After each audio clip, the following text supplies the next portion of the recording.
It's the verdict of Special Channels television coverage of the 2019 general elections, and we are here in the studio with the two legal minds, Mr. G.T. Ogunye and Mr. Libros Oshoma. We're talking about the major issues coming out of these general elections, not just the gubernatorial elections that we saw in Nigeria yesterday, but also issues coming out of the presidential election here in Nigeria. Before we went on that break, okay, I'm told that there's a report waiting for us by our correspondent. That's right, Austin Okunakwan, looking at the impact of elderly voting. How important or how key are the elders when it comes to elections? What can they do, or how does this political process, help them? Yeah, to get to the polling booths and cast their votes. So let's have that from Austin Okunakwan right about now. As early as 8 a.m., these elderly voters are out waiting for INEC officials to arrive. These youths have other ideas.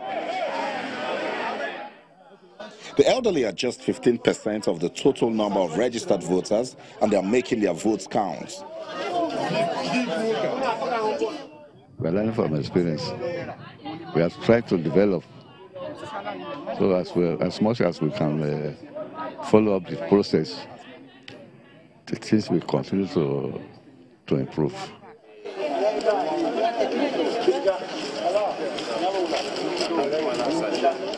In Jos and Kaduna, despite their status, the presence of the elderly was also felt. This is not my first time. We've been exercising our civic duties all this while, so I'm here. It's the same experience. Over 22 million students registered for the general elections. That figure is nothing close to what was recorded at the polls. Because they know that it doesn't really count in Nigeria. I want to believe that until the day, you understand, your PVC will really count and speak for something. I don't think the youths for now are really, want to get themselves into it. In some parts of Lagos, voting was delayed, but the aged voters didn't go back home. How the people like to vote, because we know the system and we dey in it. Since why we dey do them, we dey in it. The voting exercise is one major activity that citizens all over the world look forward to. But with Nigerian youths not showing the sort of interest that will solidify their participation in the process, it's a clear indication that INEC needs to do more in terms of voter education. In Ojo local government area, Austin Okunakwan, Channels Television News.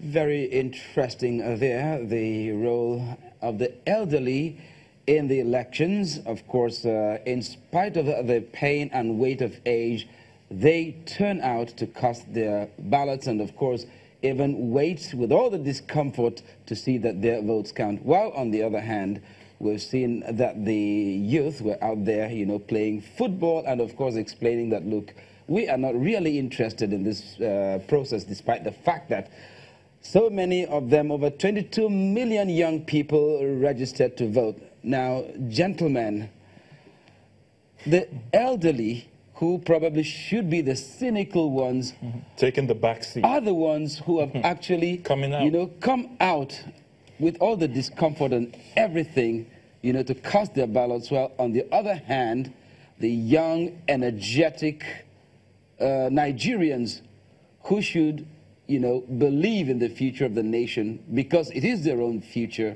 are actually the cynical and skeptical ones who feel that, look, it is not worth our time.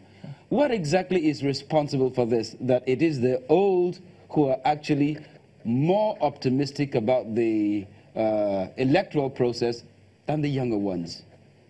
First and foremost, I also want to look at it from an angle that a lot of us also don't look at it from. Parenting.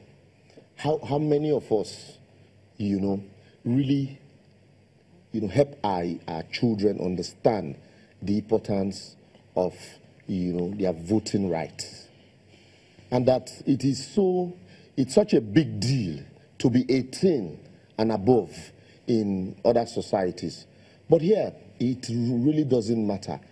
Either in some cases, you see the parents going out to vote, and then they leave the kids at home, they leave the children at home, and it's not a big deal. Or also, in some cases, you find out that the young ones still do not understand the importance of voting and participation in the electoral process.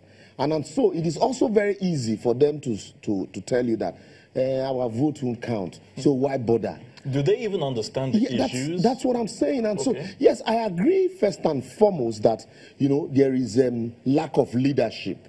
There is no motivation. Mentorship. No mentorship. But then, if they understand that that is the only sacrament that allows them to participate in government, they would want to, just the same way the elderly understands it, they would want to participate in the process, come rain or shine. They will use their numbers to say, well, we are frustrated by this government, that we are not getting a vibe, we are not getting what we bargained for. They will do more, they will raise more of the issues than leave it for the elderly. But it also boils down to education. You find out that we intentionally refuse to teach civic education as regards the importance and what your vote can do. And so, because we have all agreed here also that some politicians don't want election, so it is better for you to keep out the mass of the people that their turnout might influence the election one way or the other. And so leave it for a fewer persons, but also forgetting that it's a very dangerous sign, because it gets to a point when you need these people, to participate in the process. If they have not been participating in it, it becomes very difficult for you to have them.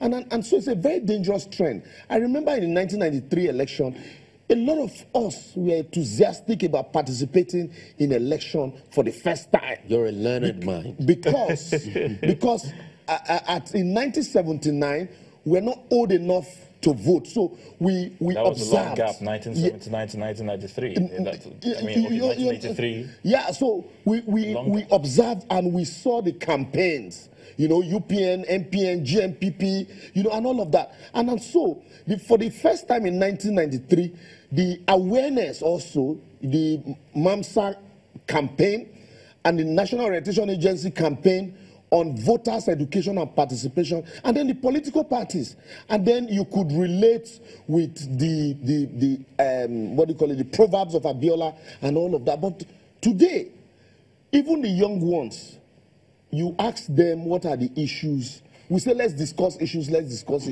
but it's more of insult than issues. And so these are things that should ordinarily attract people. The political parties are not educating voters. Electoral umpires are not educating voters and not even telling voters on the import or the importance of voting. And so there's a gap. Sorry, quickly. There's a gap. And so how do we close that gap? The universities were not teaching it. Please, okay, we have 2 minutes. Okay. Yeah, okay. So we have 2 minutes, Mr. Gitiogwe. They say the person that the gods want to kill will first make mad. One of the excuses of the young people is that votes don't count. Now, 2 questions. Have they been bewitched? Now, is it true that votes don't count in Nigeria? Votes count, but they don't count very much. They can't, because even in this election, you still see voters deciding the fate of political gladiators one way or the other. Certainly, the man famously or infamously referred to as constitutional authority in Ibadan will not be telling you that votes do not count. And I'm talking about Governor Ajimobi and in some other areas. Akpabi will not be saying that. Some other persons will not be saying that. Votes do count, but they don't count very much. But let me just in summary say this because of the short time we have before we go on break. I'm quite sure of what we need to do. And what we need to do is to get our people to decide their own affairs in a non-partisan manner, in the prevailing situation, to solve the problems that are confronting our country. Liberals spoke so much about why we have apathy considerably on the part of the youth compared to the old people and all that, who that Ayo said ought to be, cynical of about the process. But, that thing that you see, that manifestation of disinterest or non-interest, is not something that is inexplicable.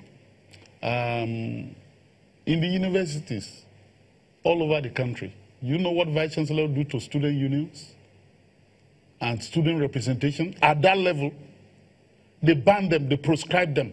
They don't allow this union to exist. So the kind of political education we had, taking on our Vice Chancellor, attending meetings with them, declaiming them, these students don't even have any longer. So you want them to practice democracy in the larger society? Yeah, on that passionate.